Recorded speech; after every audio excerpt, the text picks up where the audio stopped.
Muy bien, vamos a meternos de lleno en un tema que es clave para cualquier empresa: cómo se calcula el resultado fiscal. ¿Y por qué es tan importante? Pues porque de ese número, de esa cifra, depende directamente cuánto impuesto sobre la renta se va a pagar. Así que entenderlo es de verdad fundamental. Esta es la pregunta del millón, literalmente. Y a ver, la respuesta rápida es que no se pagan impuestos sobre el total facturado. Y la razón de esto está en un concepto que vamos a desmenuzar hoy: el resultado fiscal. No se trata de cuánto dinero entró, sino de la ganancia real que queda después de seguir ciertas reglas. Bueno, para que quede todo súper claro, este es el plan. Primero, vamos a definir qué es exactamente el resultado fiscal. Después, nos metemos con las reglas del juego, o sea, las deducciones. Luego vemos que sí y que no se puede deducir. Hacemos el cálculo paso a paso y al final tocamos algunos casos y estrategias un poquito más avanzadas. Entonces, empecemos por el principio, por la base de todo. Por un momento hay que olvidarse del total de ingresos, de ese millón del ejemplo, y concentrarse en el concepto que de verdad importa para los impuestos. A ver, el punto clave es este: el resultado fiscal es la base real, la cantidad sobre la cual se va a calcular el impuesto. Como se ve aquí, es lo que nos queda después de tomar los ingresos totales y quitarle todo lo que la ley permite restar: las deducciones y las pérdidas. En pocas palabras, es la ganancia contable real, no el dinero bruto que entró a la cuenta. Y aquí, justo aquí, es donde la cosa se pone interesante y estratégica. Pensemos en las deducciones como las herramientas que la ley otorga para poder ajustar esa cifra de ingresos y llegar a un resultado fiscal que sea mucho más justo y preciso. Pero ojo, no se trata de que cualquier gasto sea una deducción. Para nada. Para que un gasto pueda restarse de los ingresos, tiene que cumplir sí o sí con una serie de requisitos súper claros que están en la ley. Aquí no hay espacio para la improvisación. Miren, estas son las famosas reglas de oro, que vienen del artículo 27 de la ley del ISR.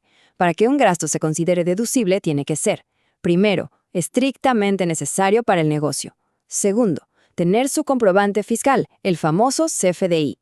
También, los pagos grandes tienen que ser por medios electrónicos, no en efectivo. Y claro, todo tiene que estar bien registrado. Si falla uno solo de estos puntos, ese gasto ya no cuenta. Así de claro. Venga, ahora vamos a lo práctico. Ya con las reglas en mente, vamos a ver qué tipos de gastos normalmente sí entran en la categoría de deducibles y cuáles de plano se quedan fuera. La ley, la verdad, es bastante lógica. Reconoce que hay un montón de gastos que son necesarios para que una empresa funcione día a día y pueda crecer. Son, digamos, el combustible del negocio. Un ejemplo clarísimo y fundamental es el costo de lo vendido. Si una empresa se dedica a vender, no sé, sillas, pues todo lo que le costó la madera, los tornillos, la mano de obra para hacer esas sillas, todo eso es su principal deducción. Otro tipo de deducción súper importante son las inversiones. Pensemos en la maquinaria, los equipos de cómputo, los vehículos que usa la empresa. Son gastos fuertes y su valor se va restando, pero no de golpe, sino a lo largo de varios años. Y un ejemplo del día a día: las cuotas que la empresa paga al Seguro Social y al Infonavit por sus trabajadores. Es un gasto totalmente indispensable para operar formalmente y por lo tanto es 100% deducible. Y en esta lámina se ve la diferencia clarísima. A la izquierda, gastos obvios y necesarios como la renta de la oficina o los salarios. A la derecha, conceptos que la ley prohíbe explícitamente deducir. ¿Por qué? Porque son multas, sanciones o lujos que no tienen nada que ver con la operación del negocio. La línea es bastante clara. Perfecto. Entonces ya tenemos los ingresos, ya conocemos las reglas de las deducciones y ya sabemos más o menos qué sí y qué no. Llegó el momento de juntar todas las piezas de este rompecabezas.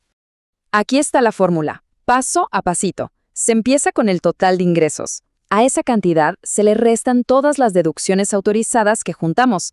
Después se resta la PTU que se le pagó a los trabajadores en ese año. El resultado de eso se llama utilidad fiscal. Y un último paso: si la empresa tuvo pérdidas en años pasados, aquí es donde se pueden restar. Y ¡listo! El número final es el resultado fiscal. Y a ver, es súper importante tener esto en mente. Entender cómo funciona este cálculo no es para buscar trucos y no pagar impuestos. Al contrario, Se trata de entender bien las reglas para poder cumplir correctamente, para contribuir de forma justa, pagando exactamente lo que corresponde, ni más ni menos. Ahora bien, este tema tiene todavía más profundidad. Hay un par de conceptos que no son solo para el cálculo de un año, sino que funcionan como verdaderas estrategias financieras a largo plazo. Como decíamos antes, las inversiones son un caso especial. No se puede comprar una máquina de 1.000.000 y deducir ese millón en el mismo año. Lo que la ley dice es que se puede ir restando un pedacito de ese costo cada año, aplicando unos porcentajes máximos. A esto se le llama depreciación, y básicamente refleja cómo ese activo va perdiendo valor con el uso. Y este es otro punto estratégico brutal. Si un año al negocio no le fue bien y tuvo una pérdida fiscal, esa pérdida no se evapora. Se puede guardar hasta por 10 años para restarla de las utilidades de años futuros. Es como un colchón que la ley da para ayudar a las empresas a superar los ciclos difíciles. Y después de todo este proceso, de toda esta aritmética, ¿qué pasa? Pues que a esa cifra final, al resultado fiscal, se le aplica la tasa de impuestos sobre la renta corporativo. En México, actualmente, es del 30%. Ese es el impacto final y directo de haber hecho bien todo este cálculo. Así que, como queda claro, determinar el resultado fiscal va mucho, pero mucho más allá de solo llenar papeles y hacer sumas y restas. Es una parte central de la estrategia financiera que define la salud, la liquidez y hasta las posibilidades de crecimiento de una empresa. Y cerramos con esta reflexión. ¿Qué pasaría si cada vez que se va a hacer un gasto en la empresa se pensara no solo en si es necesario, sino en cómo juega dentro de esta gran ecuación fiscal? Ver las finanzas así transforma la contabilidad, deja de ser una obligación y se convierte en una herramienta poderosísima para tomar mejores decisiones.